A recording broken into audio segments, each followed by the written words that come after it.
जैसे कि पहले एपिसोड में हम सभी ने देखा था, डार्क पिंक वाला लड़की बेहोश हो जाती है और नीलो वाला लड़की इसे उठाकर ले जाने लगती है अपने लूना गॉड प्लेस में, ताकि अपने महारानी को यहाँ पर हुए सभी बातें बता सके, खास करके लूना किंग के कहे हुए बातों के बारे में। और इनको ऐसे जाते हुए देख के क्वीन भी मनी मन खुश होती है कि इनके घमंड या चांद को लूना किंग ने एक ही बार में डुबा दिया। और इस दुनिया में शान के समान हैसियत रखने वाला कोई होगा तो सिर्फ लूना किंग ही होगा, उसके अलावा कोई भी नहीं। और दूसरी तरफ सुजिन मून पेविलियन के अंदर आकर सैन के साथ सोते हुए कहता है बाल बाल बस गया। ऐसा हुआ पिंक वाला वो लड़की बात करने के समय हकला रही थी, वरना मैं ये भी नहीं जानता कि मैं उसके बातों का जवाब कैसे देता। और मैं जिस तरीके से बातें कर रहा था, मुझे लगता है बाकी लोगों को भनक लग गया होगा कि मैं उनके असली लूना किंग नहीं हूँ। जो भी हो, मुझे अगली बार से ध्यान रखना होगा कि मैं पुराने लूना किंग की तरह ही बिहेव करूँ। और दूसरी तरफ बहुत सारे लोग हिरन के कमरे के सामान पैक कर रहे थे लूनर गॉड प्लेस में भेजने के लिए। उसी समय हिरन भी एक लड़की को अपने बिस्तर की तरफ जाने से रोक रही थी और अपने हिरन के आवाज में कहती है मेरे बिस्तर को हाथ मत लगाओ, मेरे बिस्तर से दूर रहो। मगर बाकी लोग समझ नहीं पाते कि इसे क्या हुआ, ये ऐसे क्यों कर रही है। मगर इस हिरन के केयरटेकर को लगता है कि ये इसे छोड़कर जाना नहीं चाहती, इसलिए ये ऐसा कर रही है। ये सोचकर जाकर हिरन को गले से लगाकर कहता है तुम चिंता मत करो, अगर तुम लूना गॉड प्लेस में जाओगे फिर भी मैं तुमसे मिलने के लिए आती रहूंगी। मगर हिरन तो अपनी लैंग्वेज में कहती है नहीं ऐसा मत करना। इसके बाद ये केयरटेकर इस हिरन के बिस्तर को उठाने के लिए आती है और उठाते ही चौंक जाती है, क्योंकि इसके बिस्तर के अंदर खाने के सामान, चिप्स और बहुत सारी चीजों के अलावा एक फोन भी था। और ये सब कुछ देख के केयरटेकर भी सोचती है कि बिस्टो को भी ये सब पसंद है और ये फोन लगता है कोई इसे यहाँ पर भूल गया होगा।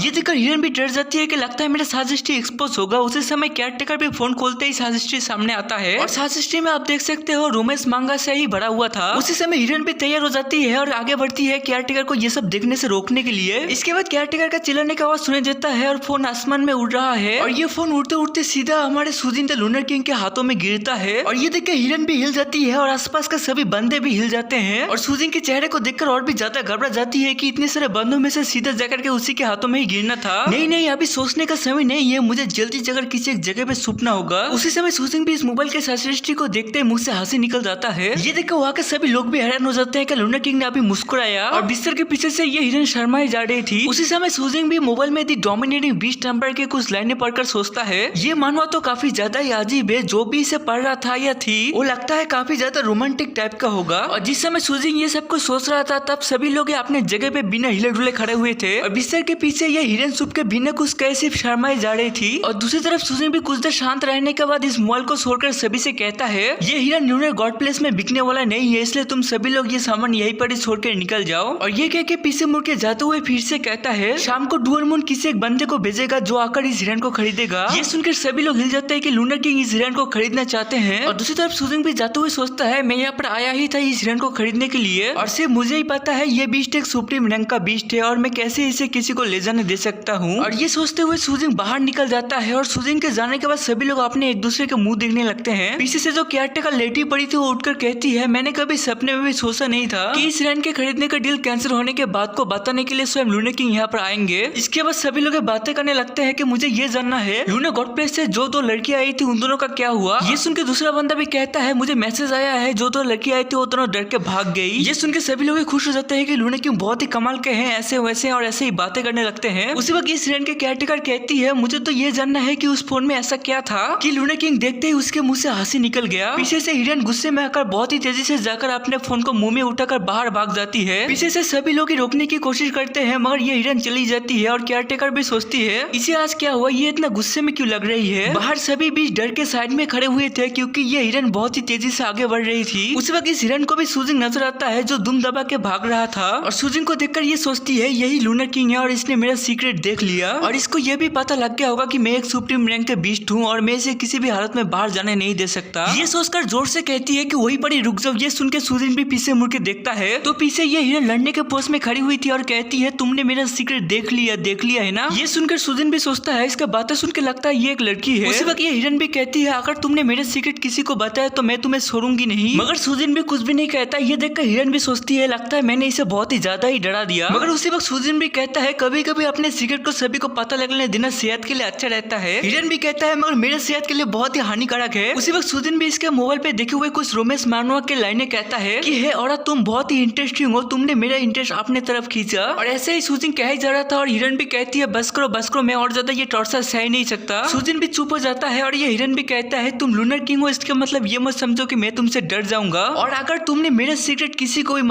को भी बताया तो मैं इस मून पेविलियन से निकल के तुम्हारे घर जाकर तुम्हें अपने पैरों से कुचल के मार डालूंगा। ये सुन के सुजिन भी सोचता है मैंने पढ़ा था सुप्रीम रैंक के विष को सेंस करने का पावर बहुत ही ज्यादा है। इसका मतलब अगर मैंने इसके बारे में किसी को भी कुछ भी बताने की कोशिश किया तो इसे तुरंत भनक लग जाएगा और ये मुझे मारने के लिए उसी जगह में पहुंच जाएगा। और ये सोचने के बाद कहता है मैं समझ गया, अगर मैंने तुम्हारा नाम या तुम्हारे बारे में कुछ भी कहा तो तुम उसी जगह में पहुंच जाओगी। ये सुन के हिरन भी कहती है हाँ मैं तुरंत उसी जगह में पहुंच जाऊंगी। और ये कहने के बाद सोचती है कि एक मिनट रुक जाओ, ये पूछ के रहा है और मैं भी इसको क्या जवाब दे रही हूँ। उसी समय सुजिन भी हिरन के पास आकर बहुत ही प्यार से कहता है तो डील रहा, अगर किसी भी वक्त मैंने तुम्हारा नाम लिया तो तुम तुरंत मेरे पास पहुंच जाना, अगर तुम नहीं आई तो मैं तुम्हारा सीक्रेट सभी को बता दूंगा। और सुजिन हिरन के बहुत ही पास आकर बहुत ही प्यार से कहता है, इसलिए हिरन भी शर्माते हुए कहती है ठीक है मैं पहुंच जाऊंगी। और ये सुन के सुजिन भी मनी मन बहुत ही खुश होता है और वहां से जाते हुए कहता है ठीक है तो अपने डील को याद रखना। उसी वक्त हिरन भी कहता है रुक जाओ, सुजिन भी डर जाता है और पीछे मुड़ता है। तो हिरन भी कहती है सलाह देना चाहती हूँ, जब पूर्णिमा के समय चांद पूरी तरीके से नजर आएगा तब संभाल के रहना। ये सुनकर सुजिन भी कहता है ठीक है मैं याद रखूंगा। और ये कह के सुजिन वहां से चला जाता है। और सुजिन के जाने के बाद ये हिरन बहुत ही शर्माते हुए सोचती है, उसने कहा था मैं जब भी तुम्हें बुलाऊंगा तुम मेरे पास आ जाना। ये तो ऐसा लग रहा है जैसे उसने मुझसे प्यार का इजहार किया है किसी एक मानवा के हीरो की तरह। और दूसरी तरफ सुजिन बाहर आके सोचने लगता है कि मैं इस बार भी बच गया, अगर मैं उस हिरन वाले सुप्रीम रैंक के विष के बारे में कुछ भी गलत कहता तो वो मुझे उसी समय मार डालता। फिर भी मैं उसके अजीब से शर्माते हुए चेहरे को देखकर खुद को कंट्रोल नहीं कर पाया और उसको परेशान करने के लिए मैंने इस तरीके से कहा कि जैसे कि मैं उसको प्यार का इजहार कर रहा था। मगर अभी मैं शांत होकर अच्छे से सोचूं तो मेरे उस तरीके से कहना गलत भी नहीं था, क्योंकि अगर एक बीस्ट और इंसान किसी एक बात को लेकर डील या कॉन्ट्रैक्ट साइन कर लिया तो मरने तक उन दोनों को एक साथ रह के उस कॉन्ट्रैक्ट को पूरा करना पड़ेगा। और अगर मेरे उस तरीके से बात करने को लेकर उसको गुस्सा आता तो मैं यहाँ पर जिंदा नहीं रहता। और उसके साथ हिस्ट्री को लेकर सुपरने का बात मुझे बहुत ही क्यूट लगा और उसको पता था कि मैं लूनर किंग हूँ, फिर भी उसने मुझे पूर्णिमा के रात के समय संभल कर रहने के लिए कहा। तो पूर्णिमा के रात के समय ऐसा क्या होता होगा जो लूनर किंग के लिए भी खतरनाक है। और यहाँ से ये एपिसोड खत्म होता है, मिलते हैं अगले एपिसोड में।